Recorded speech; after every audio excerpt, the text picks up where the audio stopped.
മധ്യേഷ്യ വീണ്ടും അഗ്നിപർവ്വതം പോലെ പുകയുകയാണ്. ഒരു വശത്ത് ലോകം കാത്തിരിക്കുന്ന നിർണായകമായ ആണവ ചർച്ചകൾ, മറുവശത്ത് യുദ്ധകാഹളം മുഴക്കി ആകാശത്ത് ചിറകുവിടർത്തുന്ന F-22 റാപ്റ്ററുകൾ. സമാധാനത്തിനും സർവനാശത്തിനും ഇടയിലുള്ള ഒരു നൂൽപാലത്തിലൂടെയാണ് ഇന്ന് ലോകം നടന്നു നീങ്ങുന്നത്. ഇറാനുമായുള്ള ബന്ധം അതീവ വഷളായിരിക്കുന്ന സാഹചര്യത്തിൽ ഇസ്രായേലിലേക്ക് അത്യാധുനിക F-22 റാപ്റ്റർ യുദ്ധവിമാനങ്ങൾ അയച്ചിരിക്കുകയാണ് അമേരിക്ക. ഇതാദ്യമായാണ് ഇത്തരത്തിലുള്ള അത്യാധുനിക വിമാനങ്ങൾ അമേരിക്ക ഇസ്രായേലിലേക്ക് വിന്യസിക്കുന്നതെന്ന് ദ ന്യൂയോർക്ക് ടൈംസ് റിപ്പോർട്ട് ചെയ്യുന്നുണ്ട്. ലോകത്തിലെ തന്നെ ഏറ്റവും കരുത്തുറ്റതും അത്യാധുനികവുമായ യുദ്ധവിമാനങ്ങൾ ഒന്നായാണ് F-22 റാപ്റ്ററുകൾ അറിയപ്പെടുന്നത്. ബ്രിട്ടനിലെ താൽക്കാലിക താവളത്തിൽ 12ഓളം വിമാനങ്ങൾ ഇസ്രായേലിലേക്ക് തിരിക്കുന്നതിന്റെ ദൃശ്യങ്ങൾ പുറത്തു വന്നിട്ടുണ്ട്. ഇറാനുമായുള്ള ആണവ ചർച്ചകൾ ജനീവയിൽ പുരോഗമിക്കുന്നതിനിടെയാണ് അമേരിക്കയുടെ ഈ നീക്കം എന്നത് ശ്രദ്ധേയമാണ്. ചർച്ചകളിലൂടെ ഇറാനെ ആണവ പദ്ധതികളിൽ നിന്ന് പിന്തിരിപ്പിക്കാനുള്ള അവസാന ശ്രമമായാണ് ഈ കൂടിക്കാഴ്ചയെ നയതന്ത്ര ലോകം കാണുന്നത്. വ്യാഴാഴ്ച ജനീവയിൽ ആരംഭിച്ച ചർച്ചകൾക്ക് 2 ദിവസം മുൻപേ യുദ്ധവിമാനങ്ങൾ ഇസ്രായേലിൽ എത്തിയതായാണ് റിപ്പോർട്ടുകൾ സൂചിപ്പിക്കുന്നത്. ചില സ്റ്റെൽത്ത് വിമാനങ്ങൾ ഇതിനകം തന്നെ ഇസ്രായേലിൽ എത്തിയതായും മറ്റുള്ളവ യാത്രയിലാണെന്നും അമേരിക്കൻ ഉദ്യോഗസ്ഥർ സ്ഥിരീകരിക്കുന്നുണ്ട്. സാധാരണ ഫ്ലൈറ്റ് ട്രാക്കിംഗ് സൈറ്റുകളിൽ ഈ വിമാനങ്ങൾ കാണാൻ സാധിക്കില്ല. എങ്കിലും ബ്രിട്ടനിൽ നിന്ന് പുറപ്പെടുന്ന വിമാനങ്ങൾ മെഡിറ്ററേനിയൻ കടലിന് മുകളിലൂടെ ചൊവ്വാഴ്ച ഉച്ചയോടെ പറന്നതായി ന്യൂയോർക്ക് ടൈംസ് റിപ്പോർട്ട് ചെയ്യുന്നുണ്ട്. ആകാശത്ത് വെച്ച് ഇന്ധനം നിറയ്ക്കുന്ന ടാങ്കറുകളുടെ നീക്കം നിരീക്ഷിച്ചാണ് വിമാനങ്ങളുടെ സഞ്ചാരം സ്ഥിരീകരിച്ചത്.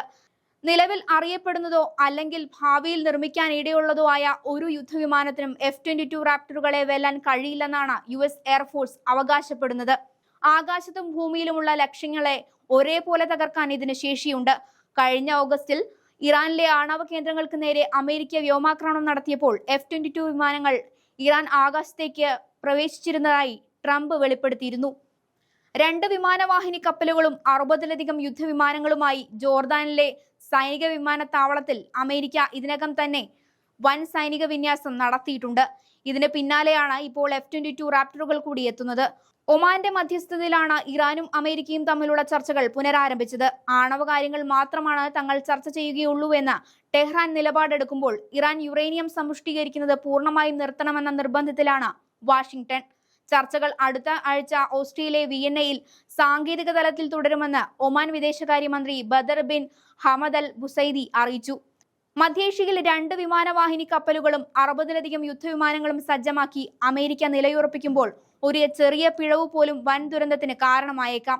അമേരിക്കയുമായുള്ള നിർണായക ആണവ ചർച്ചകൾ വീണ്ടും സജീവമാകുന്ന വേളയിൽ ചൈനയുമായി പ്രതിരോധ സഹകരണം കൂടുതൽ ആഴത്തിനാക്കാനുള്ള നീക്കങ്ങൾ ഇറാൻ മുന്നോട്ട് വയ്ക്കുന്നതും ആശങ്കയുണ്ടാക്കുന്നതാണ്. ഇത് വെറും ആയുധ ഇടപാട് മാത്രമല്ല, അന്താരാഷ്ട്ര സമ്മർദ്ദങ്ങൾക്കിടയിലും നയതന്ത്ര വഴികളിലൂടെ പുതിയ സഖ്യങ്ങൾ സൃഷ്ടിച്ച് സ്വാധീനം വർദ്ധിപ്പിക്കാൻ ഇറാൻ ശ്രമിക്കുന്നതിന്റെ സൂചനയായി നീക്കം കാണപ്പെടുന്നുണ്ട്. ചൈന ഇറാൻ പ്രതിരോധ സഹകരണം ശക്തമാകുന്നത് ഭാവിയിൽ ആഗോള രാഷ്ട്രീയത്തിലെ ശക്തി സന്തുലിതാവസ്ഥയെ എങ്ങനെ സ്വാധീനിക്കുമെന്നാണ് ഇപ്പോൾ ലോകം ശ്രദ്ധയോടെ നിരീക്ഷിക്കുന്ന പ്രധാന ചോദ്യം.